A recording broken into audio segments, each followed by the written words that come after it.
This is TWiT. Australia passed a social media law on the heels of the Christchurch massacre that happened a few weeks prior to this. They sped through a law that would require social media companies to remove violent content, things like kidnapping, murders, rape, terror attacks, that sort of stuff. It doesn't really address hate speech, which was pivotal to what happened at Christchurch.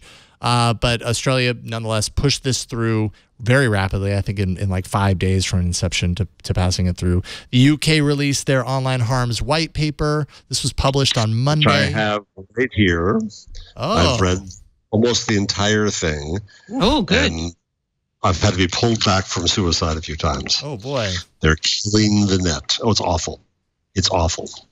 I wish I had read it so I could act as a nice counterpoint.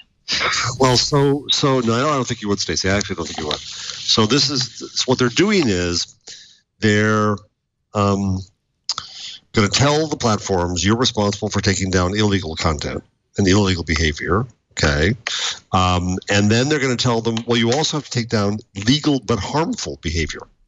Right. What is that? What is the line there? That is a nightmare for speech. So for example, they want to outlaw trolling. Okay, define it. No, that you define it. And if you don't do it right, if you don't define it, we're going to take away a huge amount of money, and we're going to fine not only you, big company, we're going to fine your executives. Meanwhile, the other report that was out recently says we're also going to fine the programmers. Disinformation. That's a fun one. How do you get rid of legal disinformation? The things your Uncle Joe says to you. It's now illegal. So what's going to happen, obviously, is that the platforms are going to play safe and pull down anything that has to do with conversation. So this applies to anyone. Oh, let's see if I can find it real quickly. I can't believe I spent my time reading this junk. You got to read something. That's true. I can find better things. So it's called a duty of care. That you should just be right in advance and do this stuff and figure it out. Here it is. The regulatory framework should apply, quote, to companies that allow users to share or discover user-generated content or interact with each other online. Period. That's the entirety of the net. It's conversation, and any conversation is now going to be regulated. Now, meanwhile, they're not sure what to do about private channels. They're trying to figure that out, which means that the bad guys will just go down into them, and it's terrible law in the making. It's really frightening. Meanwhile, though, Stacey, I'm going to surprise you here. Unless Carson, did I talk to the internet court before? I don't think I. Talk about it again, and then I'll cut you off if you start getting Carson's memory is not 100% all the time. It's like 95%. I kind of tune out a lot when Jeff's talking. Hey. Hey, Gordon. I thought we were Goombas. I thought we were friends. He's cackling maniacally right now. No, so these Ivy boys could be cruel. Oh, so I joined. I think I mentioned this part of it. I joined a high-level working group, a transatlantic high-level working group on content moderation and freedom of expression. And out of this came, and it's Chatham House rules, so I can't say who said what. And I want to in some cases, but they said they don't want to be quoted. But there, a very smart person proposed internet courts. And the argument here is that the platforms are being put in a position, this is in Germany, it's true, with this it's true, in Australia it's true, where they're being told, you go find the illegal stuff, you decide if it's illegal, and you get rid of it. Never mind the legal but harmful, but just even illegal stuff, right? What's illegal? In Germany, Nets Day Gay, they've got to decide what is manifestly illegal on their own within 24 hours, or they get sued huge amounts of money. So it even got to the point that the German authorities said they were taking down too much. Well, of course they were, because they were playing safe. The problem with this is, obviously, that the companies don't know how to do this. So they're making it up as they go. It's all in secret. There's no due process. So this very smart person proposed a internet court, nation to nation. There would be trained judges, and that the internet company, when it came to any dispute, They weren't sure if it was illegal. The person who did it said, no, you're wrong, company. It's not illegal, or whatever. It goes to the court. And the point of this smart person was that then due process comes back in, number one. Number two, this is doing things in the bright light of public.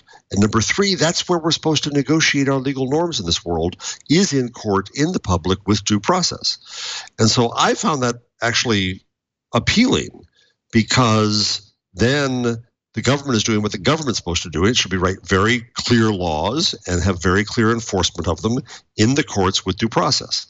Now then, in terms of the legal but harmful, that should be a matter of the company's own terms of service with their users, where, for example, Facebook says naked breasts, no. I think it's dumb, but they can do that, right? That's their definition of harmful. God help us. And the way it works in the U.S. under the Federal Trade Commission structure is that any company can have guarantees they make to their customers. The Federal Trade Commission doesn't care what those guarantees are, except if you violate that, if you don't stand up to the covenant you make with your customers, then they come after you, in essence, for consumer fraud. You said you'd do it, you didn't. So you split that world up where you have variable standards set by platform, and you can decide, I like this platform, I don't like this platform because of their rules, whatever, but those are their rules. And the company is monitored based on whether or not it meets its own rules. That's in the legal framework. And in the illegal framework, the company still has to play police because the scale is too huge. They still have to find the stuff, but they're only liable once they've been notified something's bad, once they don't act. And if they have any doubt, now they have a court to go to. So that's a regulatory regime that starts to make sense to me. Ta-da. I wrote it up on Medium. Yes. I was with you until the ta-da, and now I'm like, no. We're just teasing Jeff. No, I like it. I should read your Stacey, stuff. you're a very kind of person. You ta-da. I'm a what kind of person? A ta-da kind of person. Oh, totally. Yes. So you're jealous. I did turf. Ta-da. You have the turf. Yeah, Jeff beat you to the ta-da, didn't he? No, I think it really drove his point home in a very, very clear way.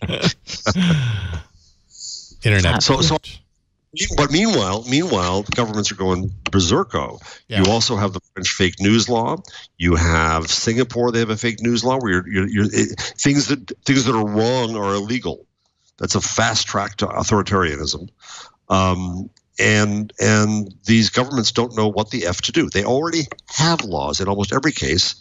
They're not enforcing them. They're forcing the companies to enforce them with no clear guidelines. Companies don't know what to do. They're messing up. This is a mess. I completely agree. But the way that if you read this online harms report, it's just amazing. They're just flailing over themselves saying, if we don't like it, you shouldn't have it, you bad companies, and we're going to blame you for it. And by the way, and one more thing. Only once so far, I haven't finished every word, but only once did I see a reference of taking the actual illegal actor to the authorities, right? So constantly the platforms are being blamed for everything that's being done on them. And if someone is harassing someone, if someone is spewing